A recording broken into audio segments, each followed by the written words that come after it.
শ্রোতা বন্ধুরা, আপনাদের স্বাগত জানাচ্ছি। আমি শারমিন রহমান। আপনারা যারা নিয়মিত বাংলাদেশ বেতারের অনুষ্ঠান শুনে থাকেন তারা জানেন যে আমরা নানা রকম বিষয় নিয়ে আলোচনা করে থাকি। তবে আজকের যে অনুষ্ঠান সেটি একেবারেই ভিন্ন। আপনারা জেনে খুশি হবেন, বাংলাদেশ এবং মার্কিন যুক্তরাষ্ট্রের সম্পর্কের 50 বছরের বেশি সময় ধরে চলেছে এবং দুই দেশের সম্পর্ক নানা খাতে উন্নতির দিকে যাচ্ছে। এই বিষয়গুলো নিয়ে আজকে আমরা একটি বিশেষ আলোচনা অনুষ্ঠান করব এবং অবশ্যই সেখানে মার্কিন যুক্তরাষ্ট্রের নেতৃত্ব দিচ্ছেন, মার্কিন যুক্তরাষ্ট্রের দূতাবাসে কাজ করছেন এমন একজনকে আজকে আমরা অতিথি হিসেবে পেয়েছি। তিনি হচ্ছেন স্টিভেন ইভালি। তিনি ইউএস অ্যাম্বাসিতে পাবলিক অ্যাফেয়ার্স কাউন্সিলর হিসেবে কর্মরত আছেন। তার কাছে আমরা আদ্যপান্ত জানব। তবে অবশ্যই আমরা অনুষ্ঠানের সুবিধার্থে সেটি আমরা পুরো অনুষ্ঠানটি ইংরেজিতে ধারণ করব। আশা করছি এই অনুষ্ঠানের মাধ্যমে বাংলাদেশ এবং যুক্তরাষ্ট্রের সাথে যে নানা রকম সম্পর্ক উন্নয়ন, শিক্ষা, স্বাস্থ্য, বিশেষ করে আরএমজি সেক্টর যদি আমরা বলি, যেটি আমরা রেডিমেড গার্মেন্ট বলি বা আমাদের গার্মেন্টস শিল্প, সেই বিষয়গুলো উঠে আসবে।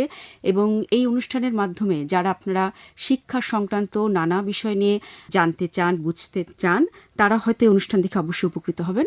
আমরা আশা করছি আজকের এই অনুষ্ঠান যেসব শ্রোতা বন্ধুরা শুনবেন, পরবর্তীতে আমরা আপনাদের আগ্রহ সাপেক্ষে আরও এ ধরনের অনুষ্ঠান করতে চাই। তো আমরা শুরু করতে চাই বাংলাদেশ এবং মার্কিন যুক্তরাষ্ট্রের সম্পর্কের যে মজবুত যে ভিত্তিপ্রস্তর স্থাপন হয়েছে, দুই দেশের যে সম্পর্কের যে একটি অন্যরকম মাইল ফলক স্পর্শ করেছে সেই বিষয়। এবং আপনারা জানেন যে 1971 সালের পর থেকেই যুক্তরাষ্ট্র বাংলাদেশকে নানাভাবে সাহায্য সহযোগিতা করছে।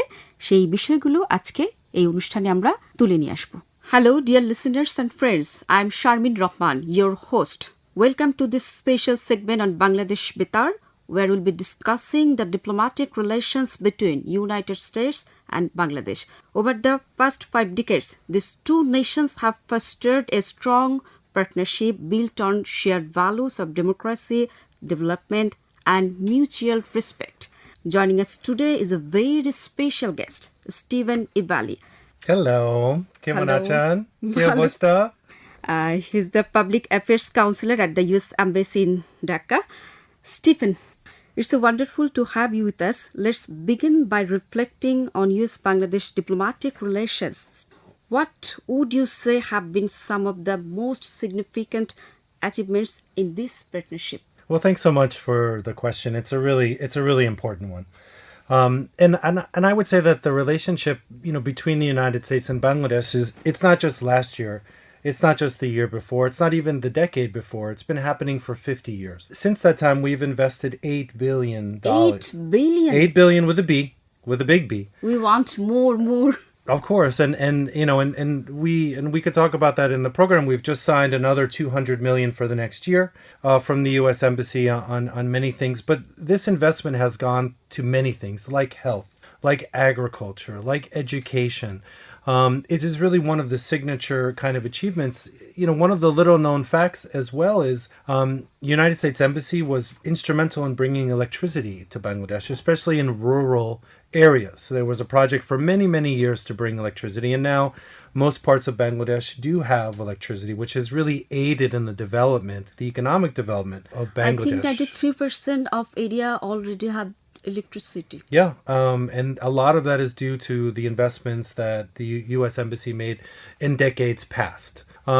I think the other thing, that we're always very struck by at the embassy is just the spirit of the Bangladeshi people, how industrious they are, how productive they are, and how much Bangladesh has developed in really such a short amount of time. 50 years is not a long time in the history of a country. If you look at, some countries are, thousands of years old, for example. 50 years is such incredible progress that has been made in Bangladesh. And a lot of that is of the spirit of the Bangladeshi people themselves. I think, we have many economic zone in some districts, which invest is so good. Correct, yes, very much so. Yours sounds so good. Now we focus. The youth of Bangladesh have certainly been pivotal in driving change. As we look ahead to the next 50 years, what do you see the most potential for deeper collaboration between the US and Bangladesh? There's so many sectors that we are strengthening our commitment to. You know, whether that's from agriculture, we have a wonderful program called Feed the Future, where we're providing, food for children in schools. Of course, supporting, the Rohingya refugees, supporting students. We have engagements with many, many universities. We send about 100 Bangladeshis a year to the United States. And if you look over time, this is translated into thousands of people that we have sent to the United States on many different programs, whether it's the Fulbright program, whether it's the International Visitor Leadership Program, whether it's the study of United States institutions. We have dozens of programs, and we send, even more, even scores of people to the United States because we believe that you have to establish these people-to-people ties. You have to invest at the person-to-person level. And what you see is that many times we have a relationship with someone and then they become an advisor, or they become a minister, or they become in charge of something, and they are really great partners in strengthening the bonds between our two countries. That's truly inspiring. It's incredible how education is at the heart of this partnership. Absolutely. Can you tell us more about how the US plans to continue supporting Bangladesh economic growth, especially as country emerges as a regional power? Sure. As I said, we invest a lot in the economy, and so we're working a lot with with the interim government and looking at how we can strengthen, how we can build institutions. The hallmark of any democracy is its institutions, how strong those institutions are, how they can withstand pressure. And so I think the interim government is very interested in rebuilding institutions across the board. So there's less corruption, there's more transparency, there's more governance, there's more rule of law. All of these things will attract more businesses, will attract more investment. What American companies look for example, is a business environment that's fair. That's all we want. That's all that American companies want, is that they can fairly compete for a contract. They can fairly compete for a tender.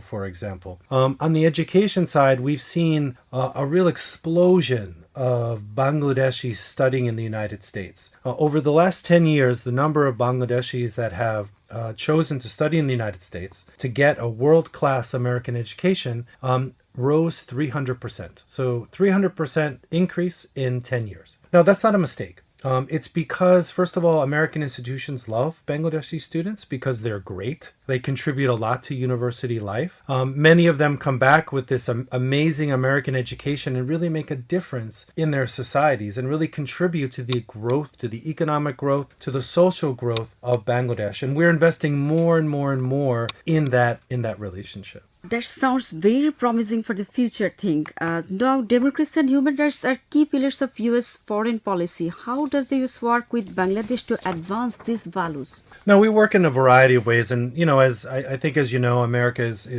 certainly focused on human rights and rights of the people, because this leads to a better, vibrant democracy. When people are free, when there's transparency, when there's rule of law, a country does better. If you look at the Nobel Prizes, just this year, there were 3 researchers that won the Nobel Prize. And what they showed was, when you invest in transparency, when you invest in the country being more equitable to all of its people, it does better economically. It prospers. And so that is almost proof that democracy translates to prosperity because everyone has a chance. There's an equal playing field. There's rule of law. And so we're working a lot with the interim government in unlocking the true potential of Bangladesh. One of these ways is certainly through labor. We feel that labor can add a lot of benefits because if you look at any study,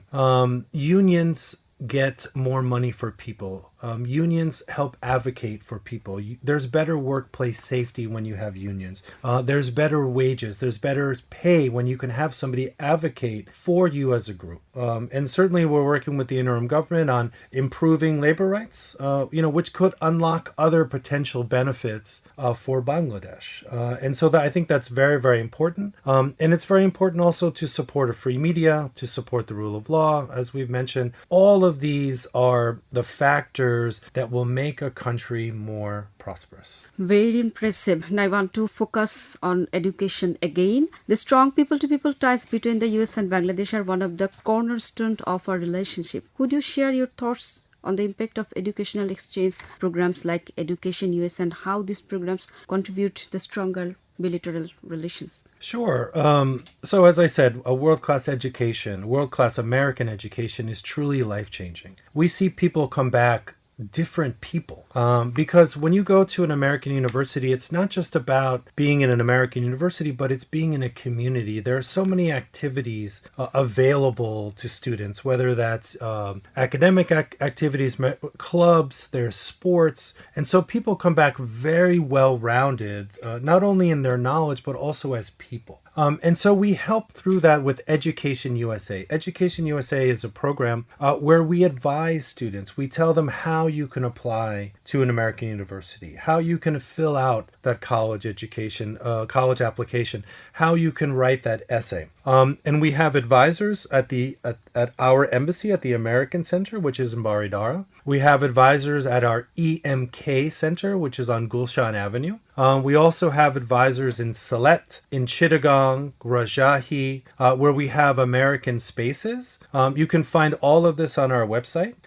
You can also find it at education.state.gov or .gov, where you can find out how you can apply to over 4,500 American colleges and universities. Yes, great. Now I'd like to discuss another important topic. Given the significant role of the ready-made garment industry in Bangladesh economy, what are the key areas where the US can provide support to further enhancing sustainability and competitiveness? Yeah, no, as I said, the United States is the number one destination for the ready-made garments industry in Bangladesh. So they're selling more to the United States than any other country. And so we work very, very closely with the industry, with the interim government on labor and the rule of law and making sure that, people can organize into unions and people can organize into collective bargaining and be able to advocate for themselves.